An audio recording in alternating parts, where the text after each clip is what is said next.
سلام و شب بخیر به شما دوستداران برنامه دو روز اول که هر شنبه و یک شنبه ساعت 9 شب از تلویزیون صدای آمریکا پخش می شود. دیشب به علت پخش یک فیلم مستند از تلویزیون صدای آمریکا از حضورتان مرخص بودیم و اما امشب در دو روز اول دو میهمان داریم.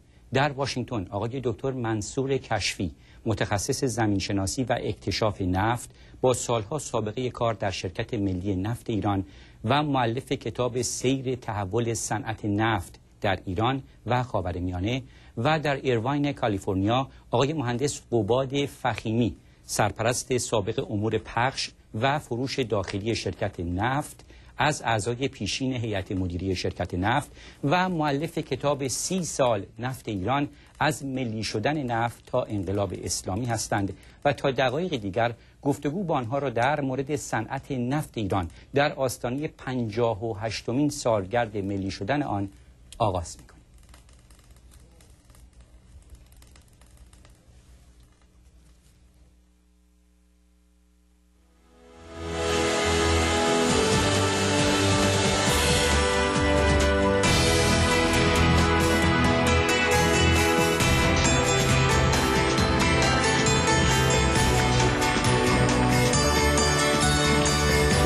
اما نگاه امروزمان به تیترهای 3 روزنامه عمده آمریکا در این یک شنبه 15 مارس 2009 25 اسفند 1387 5 روز مانده به عید نوروز.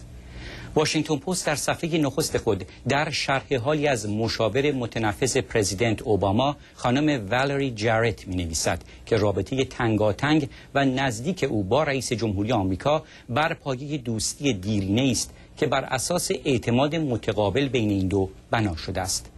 جارت 51 ساله که در بیمارستان نمازی شیراز به دنیا آمده درباره رئیس و دوستش میگوید ما شناخت بسیار خوبی از همدیگر داریم و این باعث افزایش توانایی ما در همکاری با یکدیگر شود.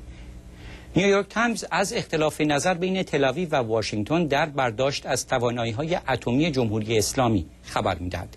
با وجود اینکه هر دو کشور هم عقیده هستند که ایران سریعتر از گذشته به غنیسازی اورانیوم ادامه می‌دهد، آمریکایی‌ها بر این باورند که هر گونه حمله نظامی به تأسیسات اتمی ایران بیفایده خواهد بود، زیرا بسیاری از تسهیلاتی که جمهوری اسلامی طی 18 سال پنهانکاری بنا نهاده به دور از چشم بازرسان اتمی مشغول به کار هستند و هر گونه حمله به نتنز تنها میتواند روند غنیسازی در ایران را 6 ماه کند سازد، حالانکه اسرائیلی‌ها این مدت را حداقل 3 سال میدانند.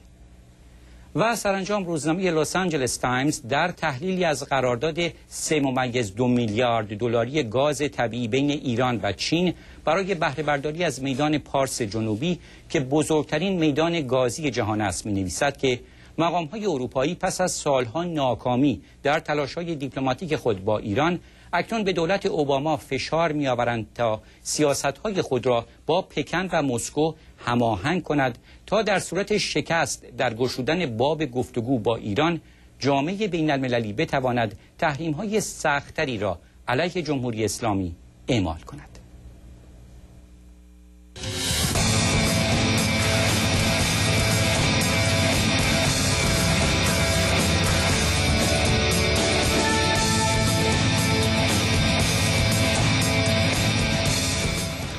دوستان عزیز، 4 روز دیگر یعنی 29 اسفند مصادف است با 58مین سال روز ملی شدن صنعت نفت ایران. مهندس قباد فخیمی در کتاب 30 سال نفت ایران می نویسد ملی شدن نفت ایران که برای اولین بار یک کشور جهان سوم طوق استعمار امپراتوری انگلستان را پاره نمود بود و ملت ایران متحد در جهت دفاع از استقلال و آزادی قیام و سرنوشت خود به دست گرفتند. اثرات فوق‌العاده در خاورمیانه، آفریقا و مستملکات انگلستان به خصوص در کشور مصر داشت که با تظاهرات بی‌نظیر از دکتر مصدق در وقت بازگشت از شورای امنیت در قاهره استقبال کردند. با این حال در کتاب تاریخ ملی شدن صنعت نفت ایران به قلم فؤاد روحانی، اولین دبیرکل ایرانی اوپک، می‌خوانیم که در اردیبهشت 1352 مذاکراتی میان ایران و کنسرسیوم در جریان است که هدف آن این است که اداره عملیات از همکنون کلاً در دست شرکت ملی نفت قرار گیرد و شرکت‌های عضو کنسورسیوم برای مدت 20 سال خریدار عمده نفت خام تولیدی از ناحیه عملیات قرارداد 1333 شوند و قسمتی از نفت مزبور در دست خود شرکت باقی بماند که هر طور مصلحت می‌داند مورد معامله قرار دهد. قرارداد جدید گذشته از اینکه خود بالاخره به آرزوی ملت ایران که خود این صنعت عظیم خود را اداره کند تحقق می‌بخشد، البته متضمن افزایش منافع مالی نیز به میزان متنابعی خواهد بود. روز 9 مرداد 1352 قرارداد جدید نفتی بین ایران و کنسورسیوم به امضا رسید و دولت وقت آن را روز نفت نامگذاری کرد. بر اساس این قرارداد درآمد نفت ایران از 3 میلیارد و 417 میلیون دلار به بیش از 20 میلیارد دلار افزایش یافت و در کنار آن شرکت ملی نفت ایران به صورت یک شرکت بزرگ بین المللی درآمد و با داشتن متخصصین کارآمد در همه زمینه‌ها قدرت هماوردی و رقابت جهانی پیدا می‌کند. امشب برخی جنبه‌های ملی شدن صنعت نفت ایران و وضعیت فعلی آن را با دو کارشناس برنامه بررسی خواهیم کرد. آقای کشفی سلام، خوش آمدید به برنامه دو روز اول. درود بر شما جناب فرودی و درود بر همیهنان عزیز. آقای فخیمی به شما هم بفرمایید. اگه اجازه بدین با اجازه شما من درود عرض کنم بعد از درود خدمت شما ملت ایران. عید نوروز باستانی رو که میراث اجداد آریایی ما هست به عموم ملت ایران تبریک عرض کنم و امیدوارم که سال آینده، سال پیش رو، سال پیروزی ملت ایران باشه، سال پیروزی خرد بر خرافات باشه، سال پیروزی شادی و نشاط بر گریه و غم باشه و بالاخره سال پیروزی دور اورایی بر تاریک اهریمنی باشه. آقای فخیمی به شما در ایرواین در حومه لس آنجلس سلام میکنم. ممنون از حضورتون در برنامه امشب صدای آمریکا. جناب آقای فرودی، خدمت شما عرض سلام میکنم. از اینکه بنده رو به این برنامه دعوت کردید بسیار متشکرم. خدمت هموطنان عزیزم در ایران فرارسیدن سال نو تبریک عرض میکنم و آرزومندم که سال نو براشون سالی بسیار مبارک با سلامتی و سعادت باشه. بله.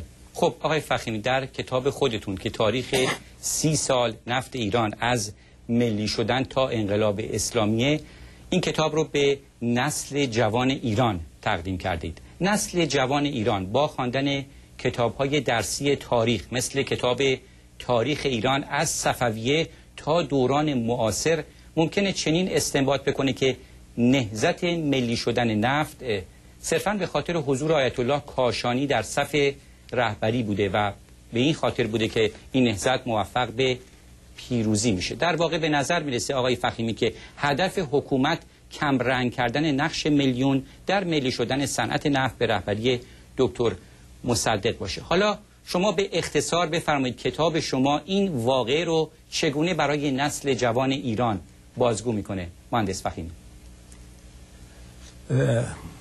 عرض کنم کتاب بنده به داستان ملی شدن نفت به این صورت میرسه که شروع میکنه که برای مدت 200 سال در اواخر از قرن 18 تا جنگ بین المللی تا اواخر قرن 19 در یک اقداماتی که در اروپا به اون اقدامات بازی بزرگ میگن، دولت انگلستان همراه با دولت روسیه اقداماتی بر علیه استقلال و حاکمیت ملی ایران به عمل می آوردند. به خصوص دولت انگلستان با برنامه‌های توطئه‌کارانه‌ای که به کار می‌برد از زمانی که هندوستان را تصرف کرده بود و هندوستان ضمیمه خاک انگلستان شده بود و جواهر تاج سلطنتی امپراتوری انگلستان به شمار می‌رفت، تمام کوشش خودش به کار می‌برد که برای جلوگیری از حمله فرانسه و روسیه به هندوستان دور تا دور هندوستان یک کشورهای ضعیف بدبخت بیچاره‌ای درست کنه که سپر دفاعی هندوستان باشن. بنابراین بر تمام دوران سلطنت قاجار انگلستان با این روش در این بازی بزرگ اقداماتی انجام داد که تمام ایالات شمالی ایران در قفقاز از گرجستان تا آذربایجان شمالی از دست ایران خارج شد و با بمباران بوشهر هرات و قسمتی از افغانستان از دست ایران خارج شد. در جنگ جهانی دوم که شوروی و انگلستان غافلگیرانه به ایران حمله کردند و در جنوب به خصوص نیروی دریایی جوان ایران به کلی مضمحل کردند و فرماندهانش از بین بردند.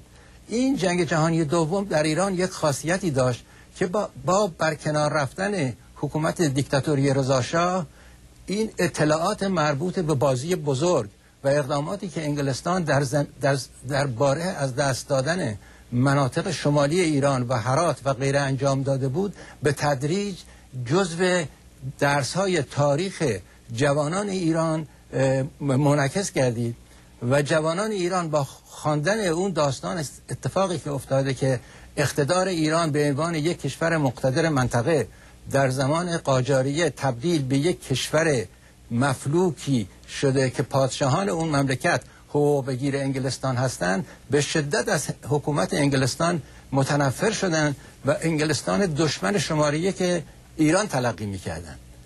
همونطور که عرض کردم بعد از حمله انگلستان به ایران در زمان جنگ جهانی دوم این کار تمدید شد، یعنی تشدید بیشتری شد و بنابراین در این عدم رضایت از اقدامات انگلیس تمام اینها تبدیل شده بود به یک نوع کینه ملت ایران علیه شرکت سابق نفت که شرکت سابق نفت عامل دولت انگلستان در ایران میدونستند.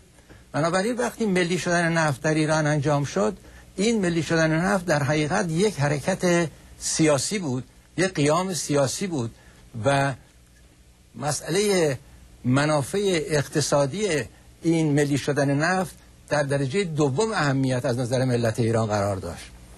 و ملت ایران با قیامی که در اونجا انجام داد، همونطور که شما الان از کتاب بنده فرمودید، این تحولی در منطقه خاورمیانه به وجود آورد که اثر اون تحولات هنوزم که هنوزه پابرجاست. بله. خب ایشون آقای فخیمی فرمودن قیام سیاسی، هیچ اشاره به مسئله مذهبی نکرد. گفتم خدمتتون آقای کشفی که در کتاب‌های تاریخ در ایران سعی می‌کنن جنبش مذهبی هم در کنار این جنبش ملی قرار بدن و بگن به این خاطر بود که تونست ایران صنعت نفت خودش رو ملی کنه. خب 29 اسفند سال روز ملی شدن صنعت نفت بود. اون گزارش کمیسیون مربوطه در مجلس سنا تصویب میشه. 9 مرداد 1352 هم داریم، روزیه که ایران با کنسرسیوم قرارداد جدیدی منعقد میکنه. در برخی از مطبوعات آن زمان ایران مدعی شده بودند که حکومت وقت سعی داشت که این 9 مرداد 1352 رو جایگزین 29 اسفند 1329 بکنه در تقویم نفتی ایران. این اهمیت 9 مرداد 52 رو شما باز هم اختصاراً لطفاً مثل آقای فخیمی اختصاراً شرح بدین و اینکه آیا یک کمچین تلاشی بود از جانب حکومت در اون زمان. بله، عرض کنم توجه داشته باشین که صنعت نفت ما بعد از قرارداد کنسرسیوم در سال 1954 هنوز منافع ملت ایران رو تامین نمی‌کرد و پادشاه فقید ایران همیشه از همون روز اول سعی داشت در این قرارداد کنسرسیوم به کشورهای صاحب شرکت‌های نفت کنسرسیوم بفهمونه که منافع ایران تامین نمیشه. در واقع قرارداد به حد 50% بود و پادشاه فقید ایران بیش از این می‌خواست و ما دیدیم که بلافاصله 3 سال بعد از این قرارداد 1954 کنسرسیوم با شرکت‌های آمریکایی مثل عرض کنم پن امریکن یا سیریپ ایتالیا قراردادهای 75-25، یعنی 75% برای ایران، 25% برای اونها بست و بعد به تدریج در بازارهای اروپای شرقی نفوذ پیدا کرد. نفت ایران به فروش رفت و شرکت ملی نفت ایران به صورت یک شرکت مدرن نفتی در آمد. ولی همه اینا باز قانع کننده نبود. پادشاه فقید ایران بیش از این می‌خواست. بنابراین بعد از اینکه در واقع اوپک تشکیل شد و ایشون در رهبری اوپک بود، در همین 1972 که میشه عرض کنم 1973 که میشه 1352 خودمون، یک در بعد از مذاکرات بسیاری در موريتانیس سوئیس در اونجا در یک کنفرانسی برای این قرار بر این شد که کنسرسیوم منحل شه، به طور کامل منحل شه، حتی 6 سال پیش از زمانش و صنعت نفت در صورتی که در زمان ملی شدن 29 اسفند به همت دکتر مصدق بله پشتیبانی پادشاه فقید ایران و نهضت بزرگ ملت ایران ملی شد، ولی متاسفانه روی کاغذ ملی شد. عملا صنعت نفت ما خوابید و یک قطره ما نتونستیم نفت صادر کنیم و بعد در این تاریخ بود که برای اولین بار صنعت نفت ما واقعا عملا ملی شد، برای اینکه قرارداد کنسرسیوم و پادشاه فقید ایران ملغا اعلام کرد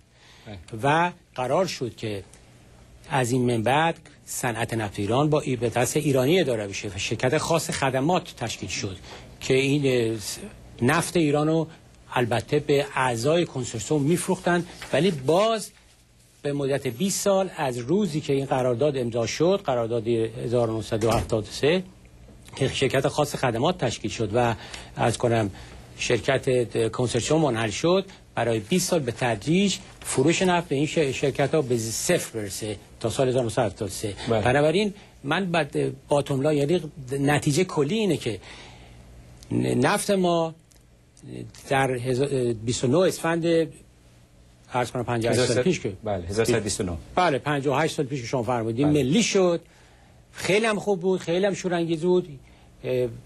پادشاه فقید ایران حامی دکتر مصدق بود، ملت هم بود. متاسفانه شکست روبروی شد برای اینکه آخوندهای زمان از جمله آیت الله کاشانی در این مسائل دخالت کردن، نفاق انداختن بین پادشاه فقید ایران و دکتر محمد مصدق. بالاخره انگلستان استفاده کرد از این شکاف به طریق مزدوران خودش که آخوندهای ما هستند و این مسئله منتفی شد تا سال 1973 که کنسرسیوم پادشاه فقید ایران منحل کرد و صنعت نفت ما کلاً و مجموعاً از تولید تا پخش پالایش همه به دست ایرانی افتاد. خب مهندس فخیمی آیا موافق هستین با نظراتی که از سوی آقای کشفی ابراز شده در زمینه؟ متاسفانه با ارادت کلی که خدمت آقای دکتر کشفی دارم با قسمت اعظم مطالبی که فرمودند کلا موافق نیستم. بنده اولا عرض میکنم حضورتون که ملی شدن نفت ایران کتاب بنده به تفصیل در این مورد شرح میده که اقداماتی که بر علیه ملی شدن نفت انجام شد و تحریم هایی که برای عدم صدور نفت ایران انجام شد عملا موجب به اصطلاح تقویت بنیه اقتصادی و صنعتی ایران شد و علاوه بر اون مذاکراتی که در حال انجام بود، این مذاکرات به هیچ وجه دولت انگلستان و اطرافیانش علاقمند نبودند که این مذاکرات به نتیجه برسه، به علت نفاقی که در دولت ایران به وجود آورده بودند و متاسفانه شخص شاه رهبری مخالفین حکومت خودش بر عهده گرفته بود و بالاخره با کودتایی که انجام داد این به اصطلاح نهضت ملی ایران در حقیقت متوقف کرد. بنده در کتابم عرض کردم که نهضت ملی ایران متوقف شد، ولی از نهضت ملی ایران یک فرزندی به وجود اومد که به نام شرکت ملی نفت، که این شرکت ملی نفت در نتیجه ملی شدن نفت به وجود اومد و در تمام کشورهای تولید کننده نفت در سراسر دنیا با خصوص در خاورمیانه اصلا شرکتی به اسم شرکت ملی نفت وجود نداشت و هنوز هم شرکت‌های ملی نفت اونها هیچ کدومشون اقتدار فوق‌العاده‌ای ندارن، ولی ملی شدن نفت و شوق و هیجانی که در مردم ایران به وجود آورده بود باعث شد که این شرکت ملی نفت ترقی بکنه و این قرارداد 7025 که جناب آقای دکتر کشفی بهش اشاره کردن در 3 سال بعد از قرارداد کنسرسیوم امضا شد که به خوبی نشون میداد که قرارداد 75-25 که با ایران امضا شد این قرارداد منصفانه‌ای نبود و حداقل حقی که میبایست به ایران برسه 75% بود. به همین علت شاه ایران که در توقف حرکت نهضت ملی شدن نفت نقش اساسی داشت، در تمام مدت زندگیش کوشش داشت که یک اقدامی انجام بده که این اقدام برای ایشون مقامی بالاتر از مقام رهبر ملی شدن نفت ایران به وجود بیاره و بنابراین در تمام مدت دوره کنسسیوم هنوز قرارداد کنسسیوم به اصطلاح بر اساس 50-50 جا نیفتاده بود. ایشون تقریبا در کتاب بنده شرح میده به استناد مدارکی که آقای سرهنگ غلامرضا نجاتی منتشر نموده که در زمان پرزیدنت کندی نامه‌ای برای شاه ایران نوشته میشه و به شاه ایران یا 13 تا توصیه میکنن که برای بهبود وضع اقتصادی ایران چکار بکن. ماده 11 این نامه میگه که برای اینکه نشون بدی که کنسرسیوم از شما حمایت نمیکنه، بر علیه کنسرسیوم ژست‌های تهدیدآمیز بگیر، به کنسرسیوم حمله بکن و به ملت ایران نشون بده که کنسرسیوم از شما اطاعت نمیکنه تا بچه برای شما به وجود بیاد. آقای مهندس فخیمی، بر اساس کتاب آقای دکتر کشفی اگر این قرارداد کنسرسیوم رعایت میشد، اگر در ایران تحولات سیاسی سال 79 رو نمیدیدیم، در سال 1993 میزان خرید نفت کنسرسیوم از ایران به 8000 بشکه در روز تقلیل می‌یافت و به این ترتیب ایران حاکم میشد بر فروش نفت خودش و میتونست رأساً شرکت ملی نفت ایران بازاریابی کنه و تقریبا تمام نفت خودش رو خودش رأساً بفروشه. آیا شما با این موافق نیستین؟ با این نظریه که شما موافق نیستم. بنده الان خدمت شما عرض میکنم در عرض 2-3 دقیقه که قرارداد 1973 در سال 1971 بعد از اینکه در کتاب بنده به تفصیل شرح داده شده در 30 سال نفت ایران که چطور شد که در سال 1971 قیمت نفت در دنیا بالا رفت. برای اولین بار در دنیا در سال 1973 با اتفاقاتی که افتاد بعد به دست دولت لیبی قیمت نفت در دنیا بالا رفت، ولی هنوز قرارداد بالا رفتن نفت در دنیا در سال 1971 خشک نشده بود که در عربستان سعودی آقای زکی یمانی به دلایل سیاستی که معلوم نبود چطور دنبالدار یک قراردادی شد به نام قرارداد مشارکت کشورهای تولید کننده نفت با شرکت‌های نفتی، بله، به اسم Participation Agreement. این قرارداد مشارکت قرار بود که کشورهای خاورمیانه طی مذاکراتی زکی یمانی انجام میکرد 25% مالکیت نفت خودشونه به دست بگیرن و بعد در عرض مدت مثلا 5 سال این مالکیت به 50% برسه. یعنی اونها یه قراردادهایی تقریبا مثلا یک کمی شبیه قرارداد 75% 25% ایران داشته باشه. بله. این قراردادها وقتی مبادله شد، شاه ایران با یه مشکل اساسی روبرو شد، به علتی که در تمام مدت وقتی قرارداد کنسرسیوم انجام شده بود صحبت از این بود که مقررات ملی شدن نفت توسط این قرارداد محفوظ شده و حالا تازه دوباره شاه ایران نمیتونست بره نمیتونست بره مطرح بکنه که من میخوام با کنسرسیوم وارد مذاکره بشم. بله. بنابراین مذاکرات شدیدی زیر فشار سیاست‌های شاه با کنسرسیوم به عمل اومد و این قرارداد سال 1973 یا سال 1352 بله. که از طرف شاه ایران به نام قرارداد حاکمیت ملی معرفی شد مبادله گردید. خب اجازه بدید مهندس فخیمی اجازه بدید وقتی هم داشته باشن آقای کشفی که پاسخ بدن. یک کلمه بنده فقط عرض استدعا میکنم فقط خیلی کوتاه. این قرارداد مقررات عملکرد و عملیات فنی صنعت نفت عوض کرد. بله. ولی مقررات مزایای مالی کماکان به صورت قرارداد 50-50 باقی بود. بله.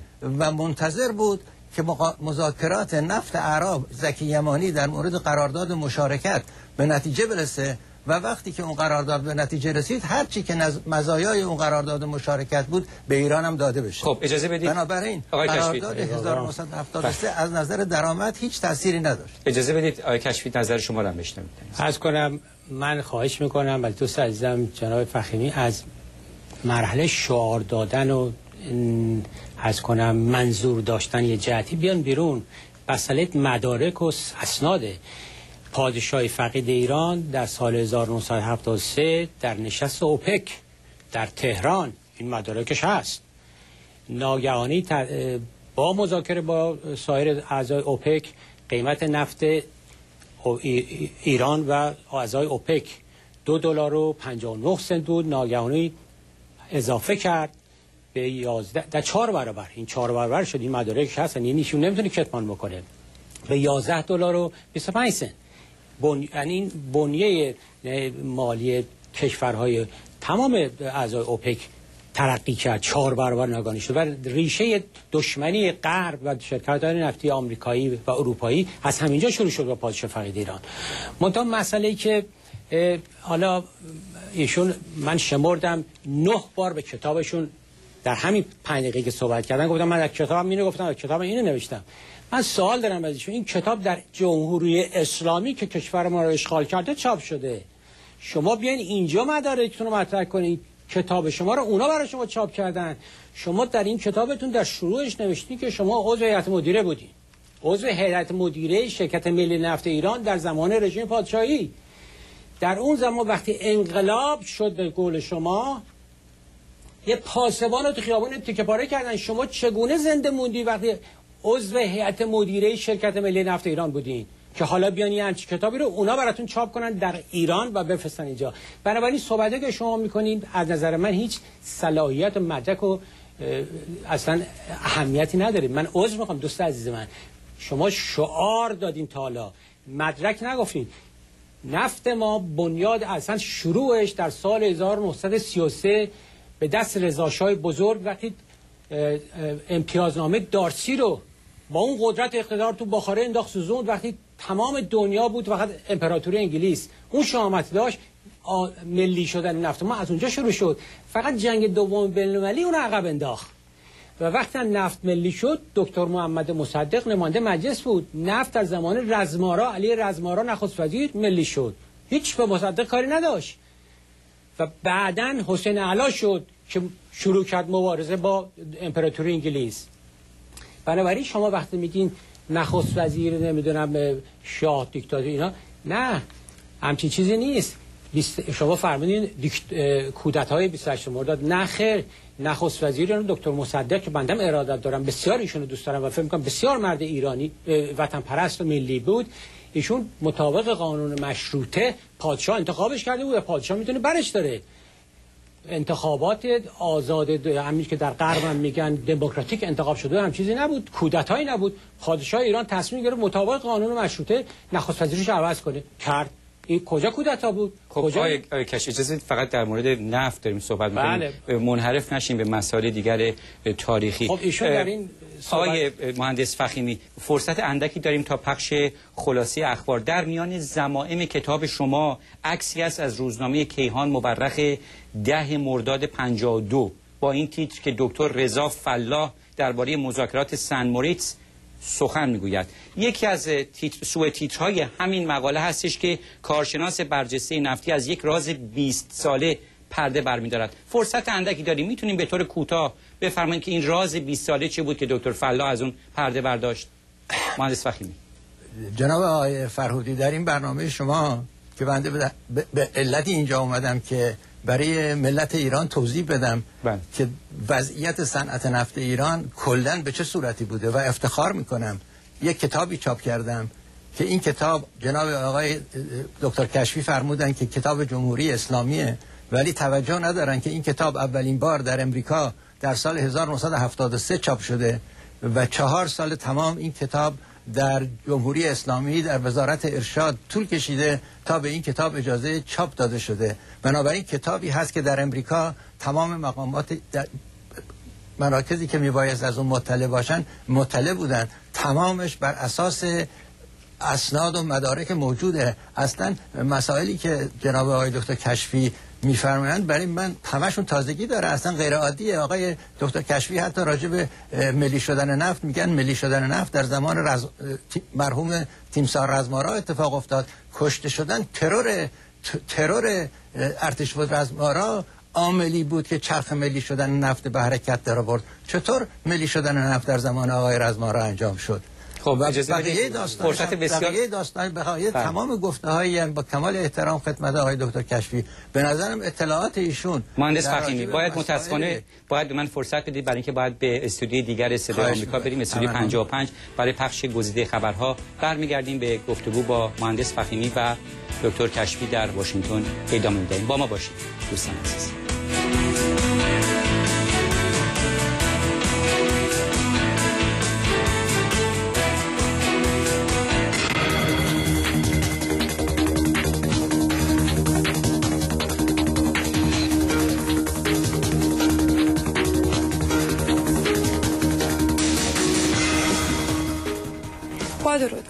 نواز شریف رهبر مخالفان دولت در پاکستان میگوید از حکم قضایی دایر بر توقیف خانگی خود اطاعت نخواهد کرد. آقای شریف راهپیمایی طرفدارانش به رهبری وی به سوی پایتخت را پیش درآمد انقلاب خواند. رهبر کودتای موریتانی میگوید انتخابات آزاد کشور در ماه ژوئن برگزار خواهد شد. در درگیری‌های گروه‌های اسلامگرا در مرکز سومالی 15 تن کشته شدند. 2 مقام بلندپایه اسرائیلی با هدف آزاد کردن گیلعاد شالیت، سرباز اسرائیلی از زندان حماس، به مصر اعزام شدند. مردم السالوادور برای انتخاب رئیس جمهوری به پای صندوق‌های رأی رفته‌اند. روسیه با اعلام کاهش صدور نفت از اوپک نیز خواست از میزان تولید این کالا بکاهد. مقام‌های افغانستان از کشته شدن 6 سرباز ناتو و چند غیر نظامی افغان خبر دادند. منوچهر متکی وزیر خارجه ایران برای دیداری 2 روزه به عربستان سعودی سفر کرده است. با سپاس.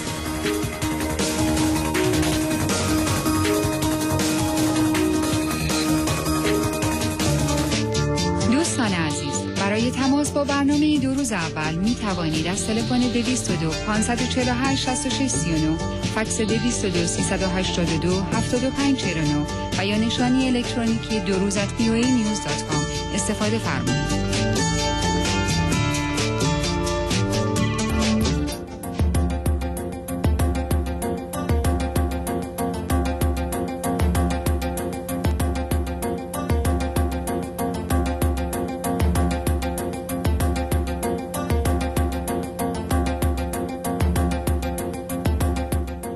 خوشبختانه ذخایر ارزی کشور ما اونقدر هست که اگر تا 3 سال هم 4 سال هم همین وضعیت در نفت ادامه پیدا بکنه، ما تمام برنامه‌های اقتصادی و سازندگیمون رو با همین شیبتون میتونیم ببریم جلو.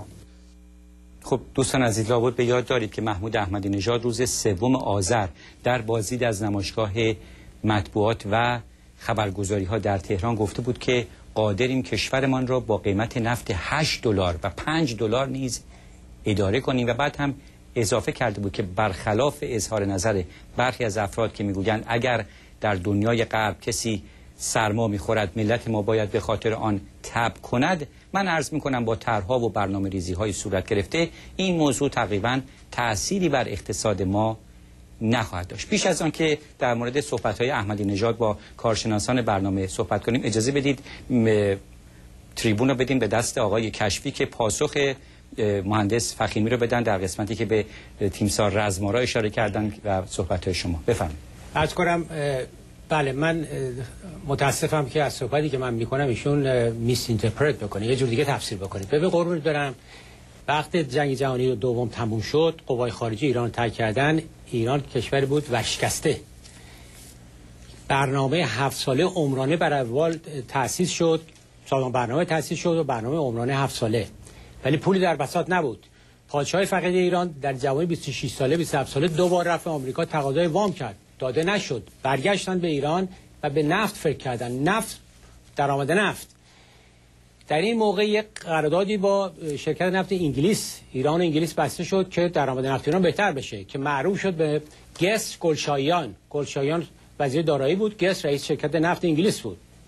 حدود جزئی، مقدار جزئی قیمت نفت رفت بالا، باز کافی نبود. آقای رزمارا، علی رزمارا، سپهبد رزمارا و نخست وزیر بود، یک کمیته درست کرد به نام کمیته نفت، 18 نفره از نمایندگان مجلس که دکتر محمد مصدق هم یکی از اونها بود.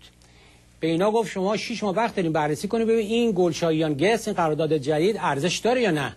این کمیته بعد 6 ماه اومد گفت نه، ما فکر می‌کنیم نفت ما باید ملی بشه و این منافع ایران رو تامین نمی‌کنه. درست بود. رزمارا البته مخالفت کرد، گفت ما شاید نتونیم اینا، ولی در همون موقع قرارداد 50-50 با عربستان سعودی آمریکایی‌ها بسته بودن. در نتیجه ملت ایران، مجلس ایران میدونست و نتیجه اون بررسی اون 18 نفر نماینده مجلس این بود نفت ملی کنیم. نفت ملی، نفت در زمان البته رزمارا ترور شد و از بین رفت کنار، ولی حسین اعلی اومد و در 29 سال 1329 29 اسفند سال 1929 حسین علا نخست وزیر بود که این عرض کنم لایحه نفت به نام خلعیت که گفته شد به خاطر سعادت ملت ایران، حفظ صلح در دنیا، صنعت نفت در سراسر مملکت ایران از تولید تا پخش و پالایش ملی می شود. این لایحه خلیت بود، ولی نخست وزیر تنها حسین علا بود. بعدن که مبارزات ملت ایران در مورد اخراج کارشناسان انگلیسی و اینا کش و قوس پیدا کرد، مصدق نخست وزیر شد. و اون لایحه چگونگی اجرای قانون ملی شدن نفت در زمان دکتر مصدق، نه اون بله وقتی نخست وزیر شد، وقتی ایشون نخست وزیر شد، یه لایحه جدیدی به لایحه ملی شدن اضافه شد. جناب فرهودی اجازه بدید چیزی بگم. جناب فخری، فقط نمیخوام زیاد به درگیر این چیزا لغزش‌های تاریخی تمام حرفایی که آقای دکتر میزنن تمام آخه نوبت من بود صحبت کنم که به اجازه بدید شما. اجازه بدید الان نوبت آقای مهندس فخیمی. اجازه بدید فقط این مسئله‌ای که در زمان کی این لایحه تصویب شد و اعلام بکنیم، به برنامه ادامه بدیم، برای اینکه منحرف میشیم خیلی زیاد از برنامه فرصت خیلی منحرف شدیم. خب الان من برمیگردیم به برنامه. بنده میخوام بگم جناب آقای دکتر کشفی از بنده بیشتر شعار میدن، تمام شعارهای اشتباه هم میدن. خب ملت ایران گمراه میکنن. فخیمی اجازه بدید شما میتونید بعد وقتی که نوبتتون شد به این شعارها اشاره کنید اگر شعاری ایشون دادن. برگردم باز به اون سوالی که ازتون پرسیدم در مورد صحبت‌هایی که دکتر فلاح کرده بود. آخه اینا شما در خود اون کتابتون، کتاب قطورتون که در توسط انتشارات مهراندیش در ایران به چاپ رسیده، اون یکی از ضمائم کتابتونه و برای همین من میخوام بهش اشاره کنم. کارشناس برجسته نفتی از یک راز 20 ساله پرده برمی‌دارد. ممکنه بفرمایید این راز 20 ساله چه بود اختصاراً مهندس فخیمی؟ راز 20 ساله این بود که پالایشگاه نفت آبادان، همونطور که عرض کردم، قرارداد نفتی وقتی امضا شد، تمام کوشش شاه ایران این بود که به ملت ایران تفهیم بکنن مقررات قانون ملی شدن نفت انجام شده، در حالی که هیچ کدوم از مقررات قانون ملی شدن نفت انجام نشده بود. همه اینا بر علیه مقررات قانون ملی شدن نفت بود. و پالایشگاه بزرگ آبادان که ملت ایران به آبادان افتخار میکردن، این پالایشگاه کلاً به دست به شرکت تصفیه نفت ایران داده شده بود. اون راز 20 ساله آقای دکتر فلاح که میخواستن فاش بکنن اینه که حالا قرارداد 1973 این کنترل و اداره و مالکیت این پالایشگاه دوباره به شرکت ملی نفت ایران داده. بله. و در همون مقاله مهندس ولی جناب آقای فرهودی جانم بفرمایید. مطالب مثلا فرض کنید آقای کشفی میفرمایند که آقای تیمسار رزمارا یک هیئت 18 نفری کمیسیون نفت درست کرد. آخه نخست وزیر ایران چطور میتونه که کمیسیون برای مجلس شورای ملی درست بکنه؟ این کمیسیون 18 نفری رو مجلس شورای ملی خودش انتخاب کرد. بله. و این کمیسیون 18 نفری بود که طرح گازکلشاییان رد کرد و بعد مسئله ملی شدن نفت تصویب کرد. و بعد از اینکه آقای تیمسار آقای علا از نخست وزیری استعفا داد، تمام ملت ایران اینو میدونن. اونایی هم که خیلی اطلاعات کمی راجع به صنعت نفت دارن که اکثریت مجلس ایران در اختیار طرفداران انگلستان بود. اینا میخواستن آقای سید ضیاءالدین طباطبایی رو دوباره نخست وزیر ایران بکنن، ولی چون شنیده بودن که دکتر مصدق چندین بار پست نخست وزیری رو رد کرده، فکر کردن که به ایشون میگن شما نخست وزیر بشو، دوباره رد میکنه، همه مسائل حل میشه. بله. ولی دکتر مصدق از این فرصت استفاده کرد، گفت آقا شما پیشنهاد ملی شدن نفت تصویب بکنید، بنده پست نخست وزیری رو قبول میکنم. و همین باعث شد که مسئله ملی شدن نفت تصویب شد. خب آقای دکتر کشفی برای خودشون داستان میگن. خب دکتر کشفی بله خیلی خوب کوتاه بفرمایید، خیلی کوتاه، موارد دیگه میخوایم مطرح کنیم. خیلی کوتاه. من فکر میکنم قضاوت داستان گفتن منو یا شما رو میذاریم به عهده ملت ایران و شنوندگان. فقط شما من این نکته رو تفهیم بفرمایید که شما که خودت طبق کتاب در کتابت پشت جلد کتابت نوشته که شما عضو هیئت مدیره شرکت ملی نفت ایران در رژیم پادشاهی بودین و بعدم در رژیم اشغالگر اسلامی هم عضو هیئت مدیره بودین، چطوره شما میتونین از اونجا شما رو با احترام بیارن جزء هیئت دستور دست آقای حسن نزی. به خاطر اینکه آقای من حرفم بزنم قربونت برم. شما آقا چرا عجله میکنید؟ شما که شعار میدید حالا شما خدمت مهندس سیاسی نمیخواید بکنید. مهندس فهیمی شما چطور خودتون اجازه میدید به دولت رسمی ایران اشغالگر قرار بدید؟ آره اجازه میدم. برای اینکه ملت ایران آیا در این 30 سال وضعشون بهتر شده بدتر شده؟ آیا اجازه بدید قربون دارم شما این صحبت میکنین بریم هم ملت ایران بپرسیم. کسانی که تو خیابون میخوابن، اون کارگرایی که حقوق گرفتن، ملت ایران حداقل حقوقی به دست آورده که میتونه رأی بده رئیس جمهور خودش انتخاب بکنه. اجازه بدید رئیس جمهوری که ملت ایران انتخاب کرد مجری کارشه. قربونت برم رئیس جمهور انتخاب کنه. درسته شما میفرمایید ملت ایران حق رأی داره رئیس جمهور خودش انتخاب کنه. قبول. شما میگید اجازه بدید قربونت برم. آقای فخیم اجازه بدید ایشون صحبت کنه بعد شما بفرمایید. قربونت برم شما میگین ملت ایران حق رأی داره رئیس جمهورش انتخاب کنه. خیلی خوب. ولی یه دونه ثانیه اون رئیس کل که عرض کنم از طرف خدا اومده میتونه بگه آقای رئیس جمهور که ملت ایران به رأی داده برو گم شو یکی دیگه بیاد. این رأی ملت ایرانه. آخادم باید خود شرم بکنه برای آقای مهندس کارا که نکردن. ای بابا دست شما در نکنه.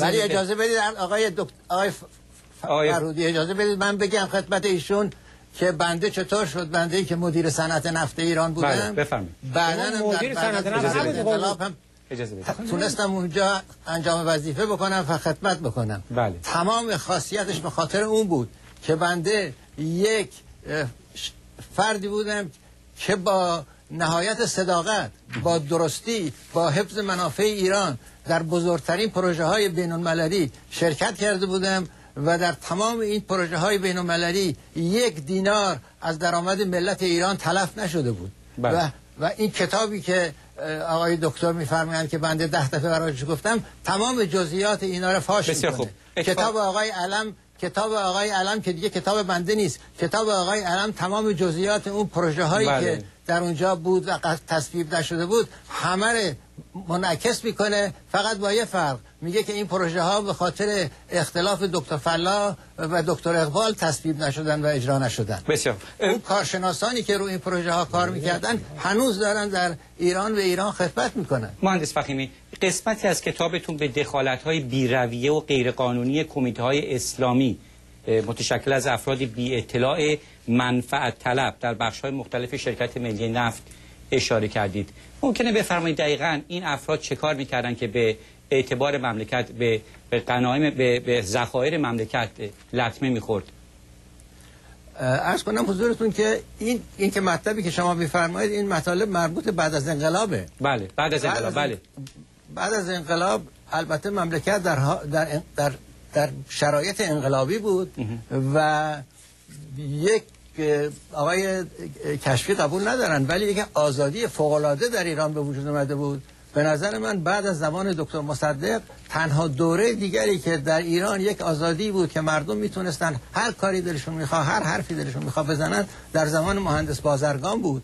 بنابراین در تمام سازمان‌های دولتی من جمله شرکت نفت و در تمام سازمان‌های مختلف شرکت نفت یه انجمن‌های اسلامی به وجود اومده بودن. و اون انجمن‌ها می‌خواستن از این فرصت‌ها استفاده بکنن و برای خودشون و همکارانشون مقام بگیرن.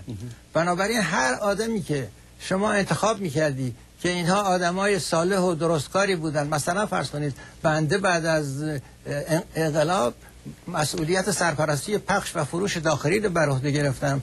مسئولیتی که سازمانی که در تمام مدت انقلاب در حال اعتصاب بود تعطیل شده بود، تمام مقامات ارشدش در نتیجه برخوردهای انقلابی با مردم و اتفاقاتی که افتاده بود از نظر به اصطلاح موقعیت اداری قابلیت ادامه کار نداشتن. تقریبا سازمان ها فلج شده بود. بله. و لازم اگر اینکه یک کارشناسان یا یک متخصصین دلسوزی همونجور مانند هیئت مدیره که انتخاب شده بود انجام وظیفه نمیکرد اصلا شرکت ملی نفت فلج میشد. بنابراین این کمیسیون ها هر انتصابی که انجام میشد شروع میکردن یا میرفتن در اداراتشون اونها رو از پشت میز کارشون بیرون میکردن یا با انواع و اقسام و جنجال توی روزنامه ها و شعارها و پخشنامه ها اونها رو بدنام میکردن که از ادامه کارشون خودداری کنن. بله. فقط یک آدمایی که به ایران علاقمند بودن، به ملت ایران علاقمند بودن، اونها بودن که اونجا مانع از این شدن که شرکت ملی نفت ایران، صنعت نفت ایران مانند بقیه سازمان‌های دولتی فلج بشه و از بهره‌دهی و از امکاناتش از بین بره. بسیار خوب دکتر کشفی، برسونیم وضعیت نفت ایران رو به حال حاضر. در مورد حال حاضر می‌خواستیم صحبت کنیم. سطح تولید نفت در ایران به گفته وزارت نفت 4,300,000 بشکه است. دکتر کشفی، برخی معتقدند که رقم واقعی 3,800,000 بشکه است. حالا این رو در نظر داشته باشین این ارقامو. وزیر نفت گفته که در 30 سال گذشته 450 میلیارد دلار سرمایه گذاری شده و تا سال 1404 یعنی 16 سال دیگه هم 450 تا 500 میلیارد دلار دیگه باید سرمایه گذاری بشه. به نظر شما آیا ایران با توجه به محدودیت هایی که هست فعلا به خاطر تحریم هایی که وجود داره نسبت به جمهوری اسلامی به خاطر برنامه اتمیش، آیا توانایی اینو خواهد داشت که در 16 سال آینده همون مقداری سرمایه گذاری بکنه که در 30 سال گذشته کرده، اگر این ارقام البته با واقعیت جور در بیاد؟ اگر اجازه بدین من یک دقیقه چه 10 ثانیه یه مطلبی رو اشاره کنم. بفرمایید. عرض کنم که من اینو باید حتما عرض کنم برای بار دوم که دکتر مصدق مرد ملی بود، مرد وطن پرست بود و خدمت کرد به ایران. پادشاه فقید ایران هم وطن پرست بود، ملی بود و با هم تیم بودن و به نفت ملی کردن و شکافت و باز آخوندا بین اینا از جمله آیت الله کاشی اشاره کردم. ولی این به جای خودش، فقط میخوام ضبط در تاریخ بشه که من مخالف مصدق نیستم، یه وقت همچین سوال نشه. بعد من خیلی عذر میخوام جناب فخیمی، من نمیخواستم شما رو شرمنده کنم. شما عضو هیئت مدیره شرکت ملی نفت ایران در زمان رژیم پادشاهی نبودین. من اینو میدونم چون کارمند شرکت نفتی هستم، بودم ولی میدونم شما دروغ اینو گفتید. نه اجازه بدید جناب کشفی، در همین کتاب عکسی هست از حکم ایشون که آقای هوشنگ انصاری امضا کردن. ایشون عضو علالبدل هیئت مدیره شرکت نفت در مهر ماه 57 اگر اشتباه نکنم منصوب میشن. درست مهندس فخیمی؟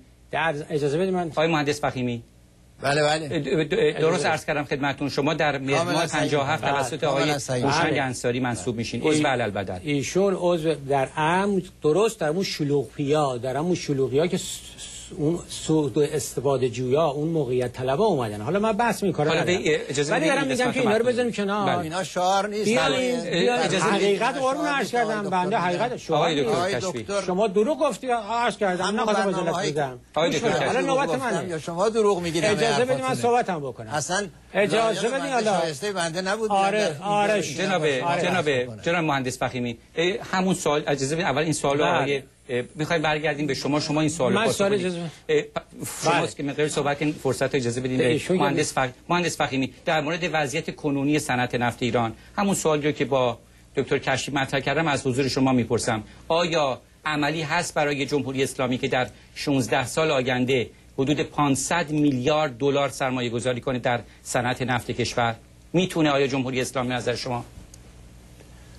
عرض کنم که جناب آقای فرهودی، آقای وزیر نفت ایران در تاریخ 12 بهمن 1387 یعنی حدود یک ماه قبل یک گزارش نسبتاً جامعی به ملت ایران میده، به مجلس ایران میده. بله. که در این گزارش یه اطلاعاتی که تا به حال سابقه نداشته در عرض این چند سال اخیر به این صورت داده بشه به طور خیلی دقیق و روشن مطرح میکنه از مقدار نفتی که الان تولید میشه، از مقدار نفتی که در این سالهای اخیر کشف شده، غیره و غیره، همه اینا رو شرح میده. و در میون این 4 تا وزیر نفتی که در عرض چند سال 4 سال انتخاب شدن و عوض شدن، این وزیر فعلی ظاهراً با صداقت بهتر و بیشتری تمام اطلاعات اعلام میکنه. اونطور که ایشون الان اعلام میکنه، الان ایران در حال حاضر حدود 3 میلیون بشکه در روز نفت تولید میکنه و این چند ماه قبل این میزان این تولید نفت حدود 4 میلیون بشکه نفت در روز بود. شما خودتون بهتر میدونید همه دنیا میدونن که 30 سال ایران در زیر تحریم نفتی قرار داره. بله. و موقعی که نفت ایران انقلاب شد، نفت ایران 6 میلیون بشکه در روز تولید میشد و کوششی به عمل می اومد که بلکه این میزان به حجم 8 میلیون بشکه در روز برسه، در حالی که اعلام شده بود که تمام تولید نفت ایران در عرض 15 سال آینده تموم میشه و از بین میره. ولی وقتی انقلاب شد، این نفت 6 میلیون بشکه در روز تبدیل کردن به 2 میلیون بشکه در روز. یعنی ملت ایران و دولت ایران تصور میکرد که آقا با 2 میلیون بشکه در روز میتونه مایحتاج خودش با قیمت بالا تامین بکنه. الان نسبت به اون 2 میلیون بشکه در روز ایران 3 میلیون بشکه در روز درست میکنه. 500 میلیارد دلار سرمایه گذاری که جناب عالی میفرمایید در صورتیه که ایران لازم داره، در صورتیه که بخواد برسه به یه میزان تولید 6 میلیون بشکه 8 میلیون بشکه در روز. آیا عملی هستش؟ اجازه این سوال از آیا عملی هست برای جمهوری اسلامی با توجه به زیربنای کنونی صنعت نفت؟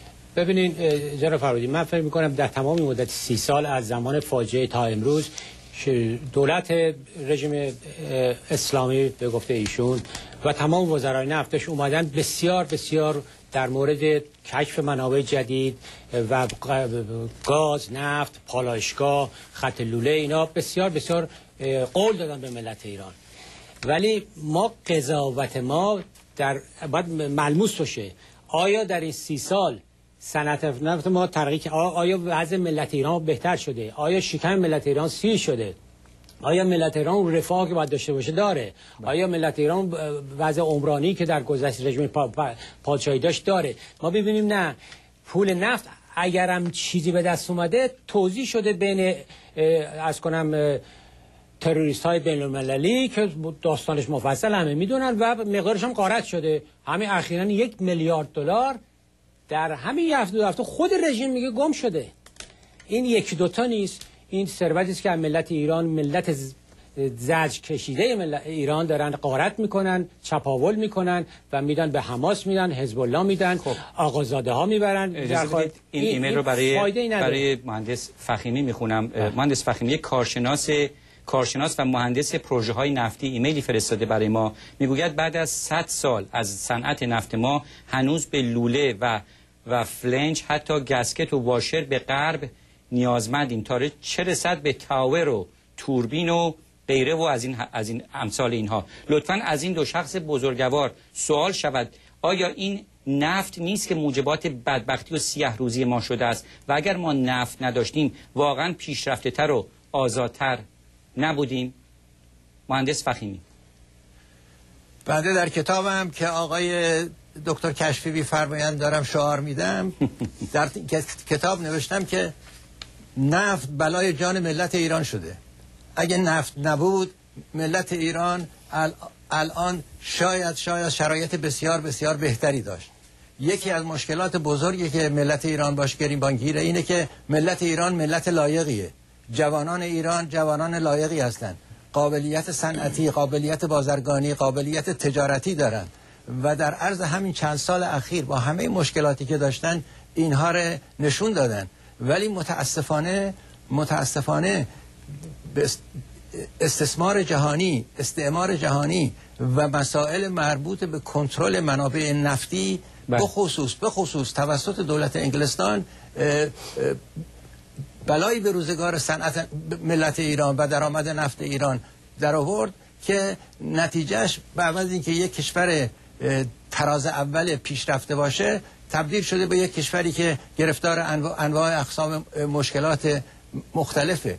بعد آقای دکتر کشفی میفرمایند در ایران کودتا انجام نشده. شاهنشاهی که ایشون اینقدر ازش تعریف میکنند کودتا نکرده، ولی اگر حکم قانونی بود و مطابق قانون بود چطور باید حکومت حکم خلع نخست وزیر کشور که ملت ایران بهش علاقه‌مند هستند ساعت 2 بعد از شب ببخشید با واحد زرهی توسط سرهنگ نصیری در خونهشون تحویل بدن که این کودتا نیست. اگه این کار قانونیه، اگه کودتا نیست پس این کار چیه؟ خب خود شاهنشاه جناب از کلاردش سوار طیاره بشن تشریف ببرن به بغداد. جناب فقیه اجازه بدید خواهش می‌کنم استدعا می‌کنم این دقایق آخر رو فقط به این مسائل مربوط به نفت بپردازیم و سعی نکنیم که گفته‌های قبلی رو برای همدیگه جواب بدین و هم رد و بدل کنیم باز موضوعاتی رو. اجازه بدید یک ایمیل رو می‌خونم. محمد رضا از اهواز دکتر کشفی میگوید زنده یاد دکتر محمد مصدق در تاریخ ایران جاویدان شد. این روزها بسیاری تلاش می‌کنند که مسئله اتمی ایران را به ماجرای تاریخی ملی شدن صنعت نفت ایران پیوندند. این آقایان از جمله دکتر احمدی نژاد و آیت الله خامنه‌ای بد نیست بدانند مصدق بیشتر از آن که به خاطر ملی شدن صنعت نفت در تاریخ ایران ماندگار شده باشد به دلیل آزادی‌خواهی و رعایت دموکراسی و احترام به حقوق ملت خود نزد ایرانیان خاطری ماندنی شد. نفت رفتنی و پایان پذیر است اما آزادی و دموکراسی بی انتهاست و مصدق برخلاف آقایان این را درک کرده بود. این صحبت محمد رضاست. اجازه بدید یکی دو تلفن هم شاید بتونیم یک تلفن حداقل. یه سوالی شما فرمودین که آیا ما اگه نفت داشتیم بهتر بود یا نفت نداشتیم؟ ایشون جواب من جواب نداد. خواهش می‌کنم کوتاه بفرمایید. بله ببینید اگر من موافقم که نفت داشتیم بسیار خوبه، بگیم نفت نداشتیم وضعمون بهتر بود. نه این تصوره. شما فقط برگردین به 57 سال پادشاهی پهلوی. ما خیلی ساده دانشجویان ما 200,000 تا در اروپا و آمریکا بورس تحصیلی داشتن. معسلین ما 9 میلیون در ایران غذای رایگان داشتن. اون رفاه کارگری رو داشتیم، اون پیشرفت پروژه ها رو داشتیم. از مردم ایران خدمتگزار از فیلیپین می آوردن، کارگر از بیرون می آوردن، همه کار داشتن، همه اتومبیل داشتن، زندگی بسیار مرفه داشتن. این از نفت بود. منتها ما خردگران، ما ملت خردگران نبودیم. اون فاجعه 22 بهمن به وجود آوردیم و مملکتی که در دنیا از نظر رشد اقتصادی در درجه 13 بود دادیم به دست یه مشت آخوند که در واقع شما اگر مطالعه کنید 30 سالو یه اشغالگر این کارا رو که اینا کردن نمی‌کرد. یک تلفن رو پاسخ بدیم. دوستان عزیز من متأسفانه نمیدونم از کجا تلفن میزنن. اگر کسی روی خط هست سلام بر شما بفرمایید. از آلمان ظاهرا یکی روی خط هست بفرمایید. لطفاً سریع بفرمایید. از تهران ببخشید بفرمایید. تهران بفرمایید.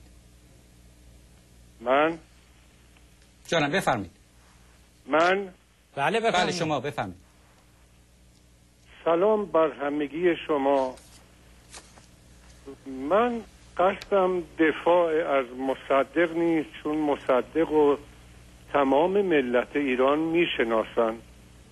اصلا نیازی نیست راجبش به شخصیت مصدق و خدماتش بحثی بکنم. یه یادآوری میکنم به آقای دکتر، این که خدا رحمت کنه مرحوم رزما را، موقعی که مسئله ملی شدن نفت مطرح بود ایشون در مجلس گفت بابا ما نمیتونیم آفتابه بسازیم، نفت کجا میتونیم اداره بکنیم. بله. من مصدق هستم، از تهران حرف میزنم و 79 سال از عمرم میگذره. من حاضر بودم، ناظر بودم، در جریان بودم و نمیخوام از هیچ یک از آقایون دفاع بکنم. آقایون کنار هم به مردم ایران درست بگید. بله. مردم ایران رو به اشتباه نبرید. خدا رو خوشش نمیاد. من نه دفاعی از بله ممنونیم از شما دوست عزیز که نظرتون رو مطرح کردین. فرصت بسیار اندکی داریم. مهندس فخیمی امروز اوپک توافق کرد که سهمیه‌های تولید رو افزایش نده برخلاف خواسته ایران و چند کشور دیگه. فکر می‌کنین چه اثری داشته باشه بر درآمد نفتی ایران این تصمیم امروز اوپک؟ حدود 30 ثانیه بیشتر وقت نداریم. مهندس فخیمی. بعد فکر می‌کنم که جریان قیمت نفت با همین شرایط وضع فعلی که داره با یک سرعت بسیار بسیار آهسته‌ای بالا خواهد رفت، به خاطر اینکه عربستان سعودی تکلیفش رو خیلی روشن کرده و کشورهای غربی و امریکا هم توجه دارن که حداقل قیمت عادلانه برای نفت در حال حاضر $75 هر بشکه است. بله. علاوه بر این که $75 هر بشکه قیمت عادلانه است، اگه قیمت نفت از $75 هر بشکه پایین تر باشه تمام پروژه های کار بله مهندس فخیمی انرژی جانشین از بین میره. متاسفانه وقتمون تموم شد. در همین سطح فعلی یه خورده بیشتر ادامه پیدا. بله مهندس فخیمی ممنونیم که در برنامه امشب حضور یافتین. دکتر کشفی از شما هم سپاسگزارم. متاسفانه وقتی نیست که شما صحبت بفرمایید. ان شاءالله در یک فرصت دیگر. دوستان عزیز آخرین برنامه 2 روز اول در سال 1387 رو تماشا کردید. ممنونم از تمام شما عزیزان که با ارسال ایمیل و فکس این برنامه رو مورد مهر و محبت خودتون قرار دادین. اولین برنامه ما در سال نو خورشیدی روز اول فروردین 88 قرار. خدا نگهدار.